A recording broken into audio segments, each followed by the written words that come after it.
Throughout the course of baseball history, the MLB has had its fair share of dramatics in the playoffs. And when you talk about the most memorable years for the postseason, 2004 is pretty high on the list. It makes sense. The Red Sox remain the only team in sports history to win a 7-game series having been down 3-0. There are so many iconic moments from that series: Curt Schilling's bloody sock, Dave Roberts' steal, and both of Big Papi's walk-offs. However, I think we tend to overlook what was going on the other side of the bracket that year. Let's take a minute to break down the incredible 2004 NLCS matchup between the Houston Astros and the St. Louis Cardinals.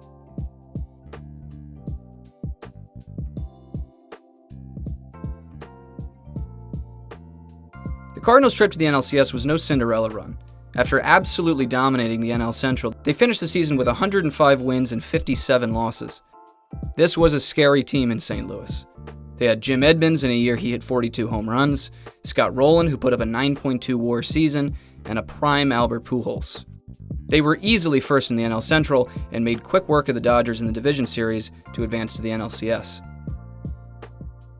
The Astros finished second to the Cardinals in the NL Central with 92 wins and 70 losses. And even though they didn't win their division, this team was a juggernaut. I mean, the names speak for themselves: Jeff Bagwell, Roger Clemens, Carlos Beltran, Craig Biggio, Jeff Kent, Lance Berkman, and that's not even it. They faced the Atlanta Braves in the division series, and this was a little more interesting. Both clubs went back and forth all series, but Houston was able to pull off the Game 5 win, which sent them to face the Cardinals. Now for the NLCS.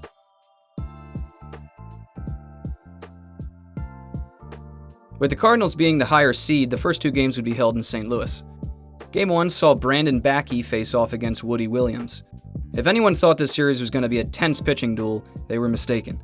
Game 1 was an offensive explosion and set the tone for the rest of the series. Craig Biggio started things off with a single to center, and right after, Carlos Beltran hit a line drive homer to quickly make things 2-0. But the Cardinals answered right away. The 37-year-old Larry Walker tripled to center, and Albert Pujols followed that with a homer to right center. Backey and Williams appeared to find a rhythm as no runs were scored in the second and third. However, in the fourth, Williams gave up a 2-run homer to future Hall of Famer Jeff Kent, and the score was now 4-2 Houston. St. Louis would answer in the bottom of the fifth, and it would start with a double from none other than the pitcher Woody Williams.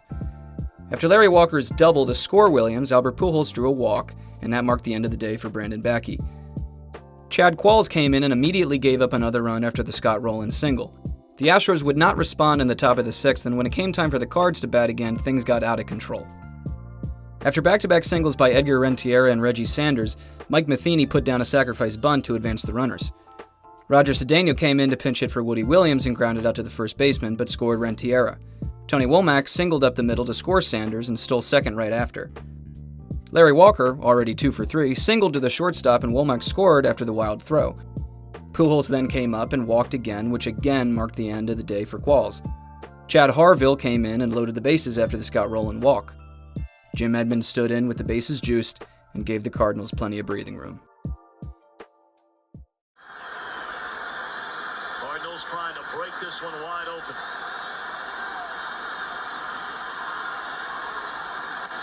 And do. One-run score.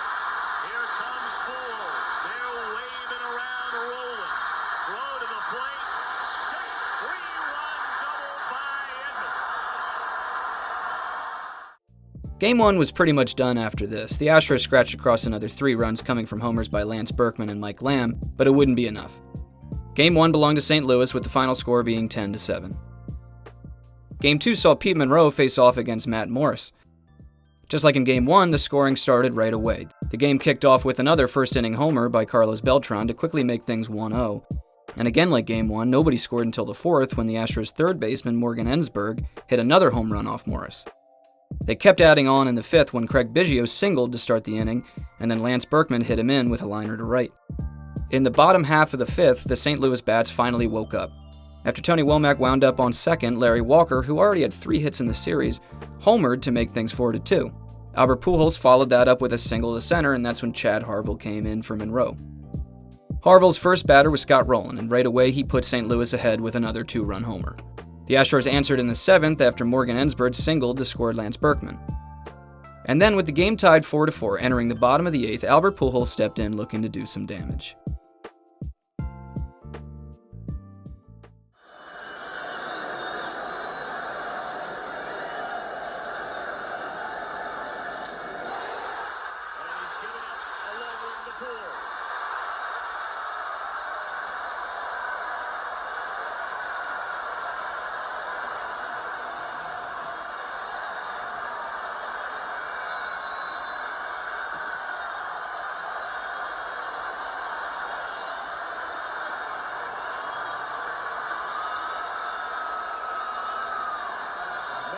guy's something.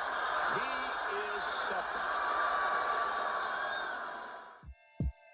And before the Cardinal fans even had a chance to calm down, Scott Rowland hit another homer for some insurance.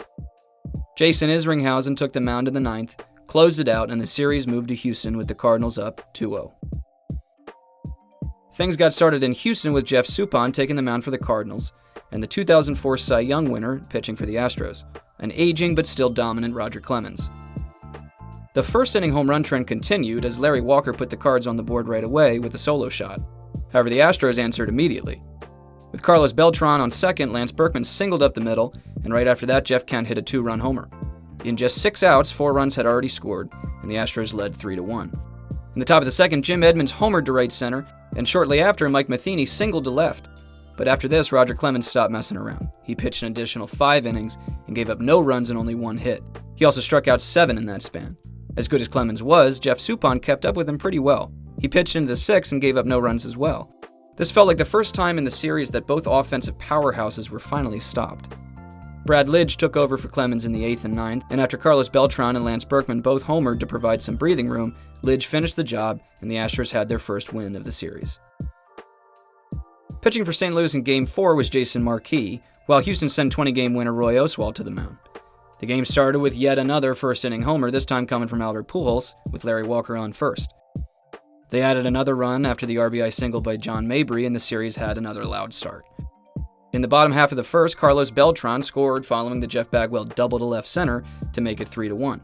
In the top of the third, the Cardinals added on after Pujols scored on a sac fly hit by Jim Edmonds. In the bottom half of that inning, Lance Berkman scored Beltran and Bagwell to make it a 1-run game. But right after, Pujols came through again, singling to center to score Tony Womack. The bats briefly went quiet until in the bottom of the 6th, Lance Berkman hit a solo shot, and Raul Chavez singled to tie the game 5-5.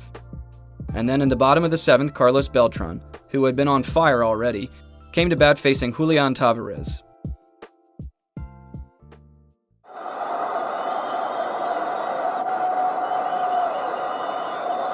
2-2 on Beltran. In the air, well hit right center field. It is gone!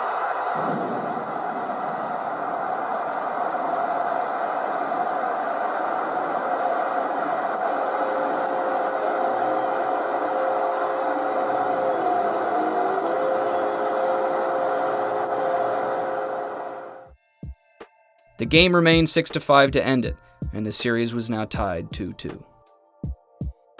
This is when the real dramatics start. Woody Williams and Brandon Backey faced each other again, but this game was nothing like Game 1. Both pitchers had apparently figured something out, because it was an intense pitcher's duel. Both offenses were absolutely helpless as Williams went 7 innings and Backey went 8. They both gave up no runs and only 1 hit, and coincidentally both struck out 4. Jason Isringhausen took over for Williams in the 8th, and Lidge took over for Backey in the 9th. The shutouts continued, and then in the bottom of the 9th inning, with 1 out and runners on first and second, Isringhausen was looking for a double play ball to send the game to extras when Jeff Kent stepped into the box.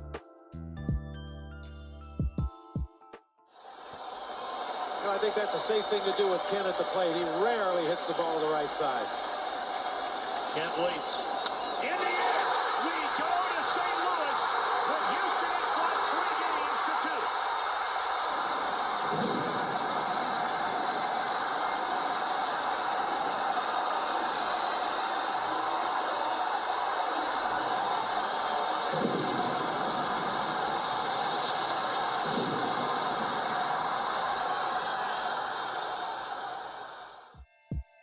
The Astros were now 1 win away from a trip to the World Series, but they would first need to win in St. Louis, something they hadn't done yet. Back to Busch Stadium, and Peter Monroe and Matt Morris faced off again. Lance Berkman got the scoring in the first, started again with a sac fly, bringing Carlos Beltran home, and then in the bottom of the first, Albert Pujols answered with a 2-run shot to left center. Later in the third, Jeff Bagwell doubled to left, scoring Beltran again and tying the game. It didn't stay 2-2 for long though, as right after, Pujols and Rowland came around to score following the Rentiera single to center. Mike Lamb then followed that up with a solo shot to make it 4-3, and it remained that way up until the 9th when, with 2 outs and runners at first and second, Jeff Bagwell tied it up against Isringhausen. They were 1 out away, But it went to extras, and due to some great pitching by Brad Lidge and Julian Tavares, the game entered the bottom of the 12th when Jim Edmonds stood in against Dan Maselli, with Pujols leading off first.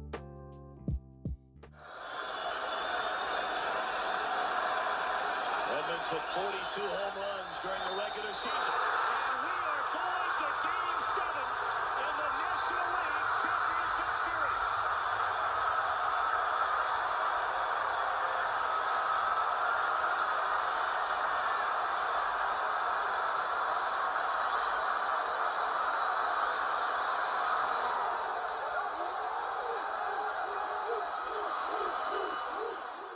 The series was tied and headed to Game 7. Once again, it was Clemens against Suppan. Right away, first batter of the game, Craig Biggio homered, and then in the third, the Astros extended their lead after Jeff Bagwell hit a fly ball to center, and Carlos Beltran scored following the bad throw to third. In the bottom of the third, Jeff Suppan got the Cards on the board after laying down a bunt to score Womack from third. There was no action in the fourth and fifth, but in the bottom of the sixth, Roger Clemens' dominance ran out, and the St. Louis offense got fired up. Roger Cedeno started the inning with a single to center, Rentiera got him to second on a sac bunt, and then Pujols doubled to left to tie the game. And then right after that, Scott Rowland got a hold of one to left, and the Cardinals now had the lead. Larry Walker added some insurance in the eighth with an RBI single, and then in the bottom of the ninth, with 2 outs and Jason Isringhausen on the mound. The dramatics of this tense 7-game series, and the chance to face the Red Sox in the World Series, came down to one final out.